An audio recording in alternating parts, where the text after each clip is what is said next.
கன்னியாகுமரியில் இருந்து சென்னை வந்த எக்ஸ்பிரஸ் ரயிலின் முதல் வகுப்பு ஏசி பெட்டியில் கடுமையான துர்நாற்றம் வீசியதால் பயணிகள் பெரும் அவதிக்குள்ளான சம்பவம் பரபரப்பை ஏற்படுத்தியுள்ளது.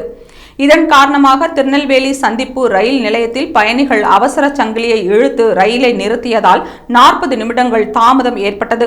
இந்த ரயில் வழக்கம் போல் கன்னியாகுமரியில் இருந்து புறப்பட்டு நாகர்கோவில் வந்தபோது ஏசி பெட்டியில் பயணம் செய்தவர்கள் கடுமையான துர்நாற்றத்தை உணர்ந்தனர். உடனடியாக ரயில்வே அதிகாரிகளை தொடர்பு கொண்டு புகார் தெரிவித்தனர். ஆனால் அதிகாரிகள் எந்த நடவடிக்கையும் எடுக்காமல் சென்னை செல்லும் வழியில் மாற்று ஏற்பாடுகள் செய்யப்படும் என்று தெரிவித்தனர். பின்னர் திருநெல்வேலி சந்திப்பு ரயில் நிலையம் வந்தபோது அங்கு புதிய பயணிகள் ஏற முயன்ற போது துர்நாற்றம் கடுமையாக இருப்பதை உணர்ந்து அதிர்ச்சி அடைந்தனர். பயணிகள் மீண்டும் அதிகாரிகளை தொடர்பு கொண்டனர்.